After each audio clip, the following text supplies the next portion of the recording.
Hello, hello, hello, hello, hello, hello, hello. Wherever you happen to be on this delightful planet we humans call Earth, I hope you're having a soothing day, evening, or night, wherever you happen to be located. Welcome to my 3D channel on Blender Topics. And today, my topic dealing with exclusive with Blender, but it may be applicable to the other 3D packages as well, because they all have a lot of similarities. They just have different names of what they call things. Today, I'm going to be talking about the adaptive subdivision within Blender. Well, it's two topics: adaptive subdivision and the displacement. That's it. Adaptive subdivision and displacement. Okay, so let's jump right in. I have my two planes right here. I'm sure if you know about Blender, you know how to put a plane in there, so I'm not going to hold nobody by the hands and explain them baby stuff. I'm going to give it a material. New material. I want my color to be, I'll make a reddish color. And I click on my other. I'll hide this one. My number 2 is showing. Click on number 2. My number 2, give it a new material. And I have the color green. A greenish color. Okay, that's good. So I'll go back to number 1. Show number 1. Then also, we should, because since I'm using the displacement modifier, I'm going to be using cycles. It's best to use it in cycles. And up here up at the top of my mouse, that for those, the output, have it on render. Report shading, have it on render, because we're going to need that. Alright, so let's go click on here and let's look at render properties. We should have it in cycle. And it's best to have it in experimental. It may work without experimental, but most people I see doing it, having an experimental. Alright, so we'll be good to go. Let's go into shading now.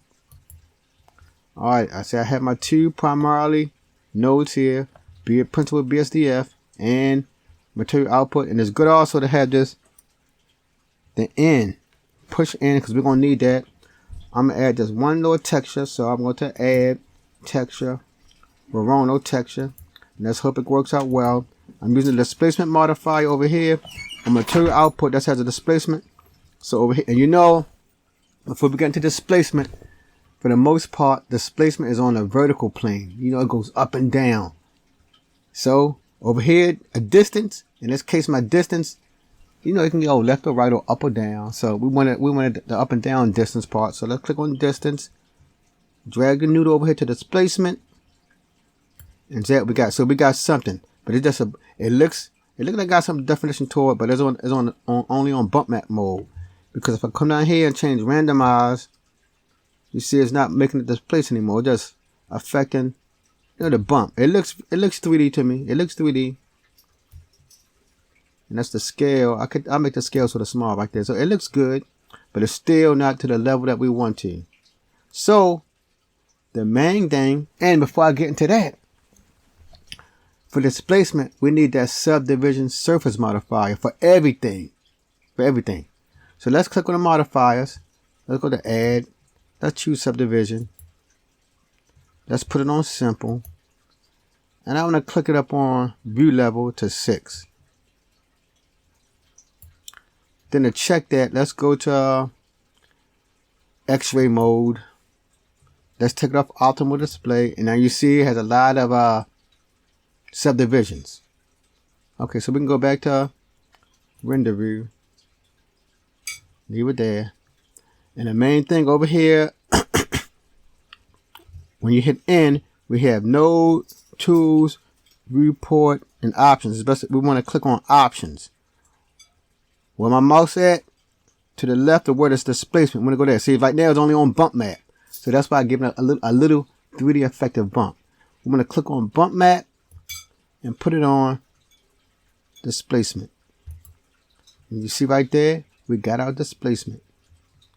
And you see, since I had my camera view, since I had the subdivision surface on 6, it gave us a good level of subdivision. You see, the edges look sharp, wave-like. Okay, so that's my first one. It looks sharp, wave-like. Now I'm going to get into the adaptive subdivision. Everything looks crystal clear here. Let's go. Now let's click. I'm done with number 1. I can hide number 1. Click on number 2. There we go again. It's the same procedures. Click on my plane. I have my subdivision surface there. I'm going to crank it all up to 6. No, wait. I'm going to leave this right to 0 because I'm using adaptive. We're going to see what adaptive does.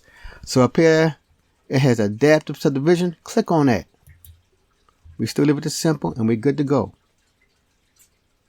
So we come back over here to our shaders. Let's bring out Verano node. Add texture.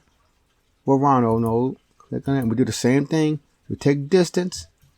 We click it right into displacement. We have the end open already. So we have displacement. Let's put it back on displacement only. You can choose displacement with bump, but I'm going to choose displacement only. And we see right there. Now you may be asking, what's the difference between adaptive displacement and displacement? From what I read and from what I heard, adaptive displacement, it gives a priority, and we can see it right now, to the surfaces near the camera. They look sharp. If you look in the back, it look a little bit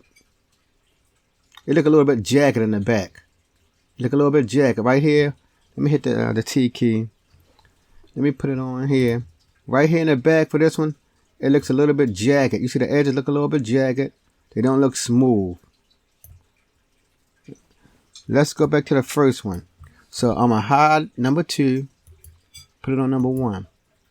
And you see, when I had it on that subdivision surface, even if I look in the back, you see the edges are right. The edges are defined and sharp, no jagged edges. It's clear. It's basically clear from front to back. Everything is basically sharp. Basically. Sharp edges. So let's go back to number 2 now. Let's look at number 2 again. Let's hide number 1. Bring up number 2. We see right here in the front, it's basically sharp. Basically. Nothing perfect, but basically. Now we're going to see the real difference between the two. Let's click back on number 1. Let's hide number 2. Let's go back to number 1. And the main thing is let's go into X-ray mode. Let me put it back on here. X-ray mode. We see this right here. All these subdivisions. All of them. Optimal views on. All of them. Click on number 1. We see it has a bunch of subdivisions, which take up a lot of rendering time. You know, the more subdivisions you have, the more rendering it will be. So keep that in mind. That's where adaptive subdivisions come in handy. Now let's click on number 2 to see adaptive subdivision. Click on number 2. I click on it.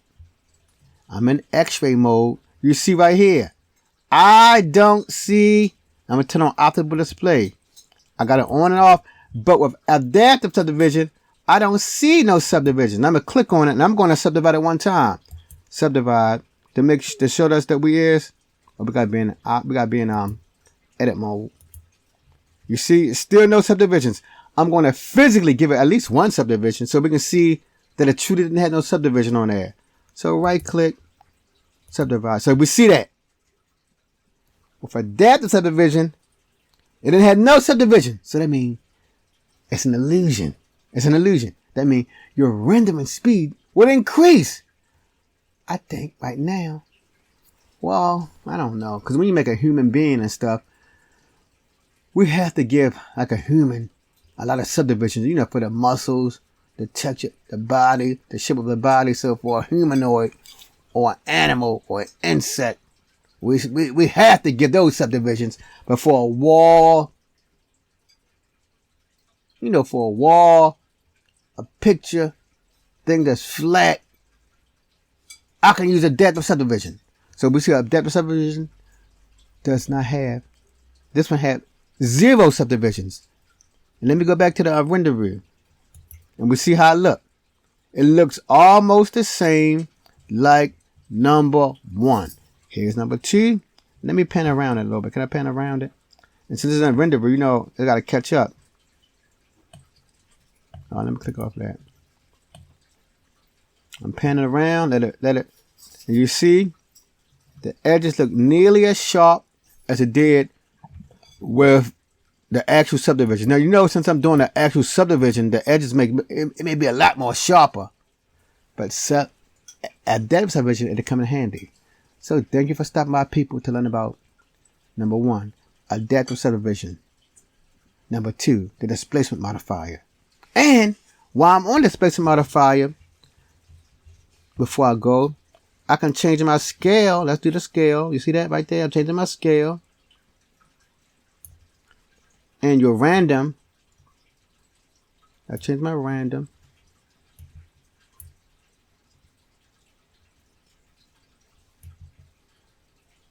I'll make my scale 0. Let's see what happens.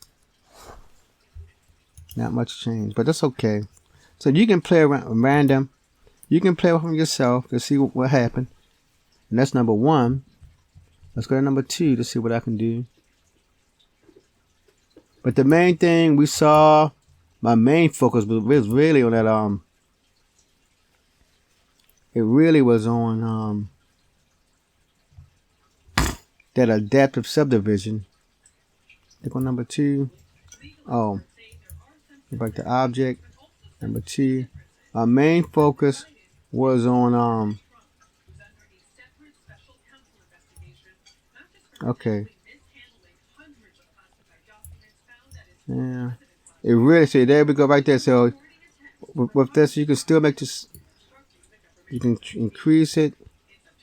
You can mess around with it. You see that? And that's the beauty of the displacement. You know, the scale that's gonna make it small or large. You see that right there? Random. Really should, yeah, it's making it flat like it was before. You see that? Random. Yes, it increased the, you know, the depth of field. All right, so thank you for stopping by. For the new people, like I keep saying, keep pushing, keep learning, keep striving every day. We learn more and more every day about this 3D world, because I say I definitely learn more. In the past, when I used to do subdivision surface, I guess I don't know if I was using the current version of Blender or older version, but I never could get it to work inside the shader. I watched the video today from Udemy, and the guy showed me, because you know, if you watch some of them older videos, they just hooked it up, the on to displacement, and it worked. Bam! No one ever said go to the hit the N key and go over there, go hit the N key and look for displacement. Or maybe I just ignored it. But now I know I can do it. And also before I go, see, we're in render view. If I go back to the standard view, you see it's flat.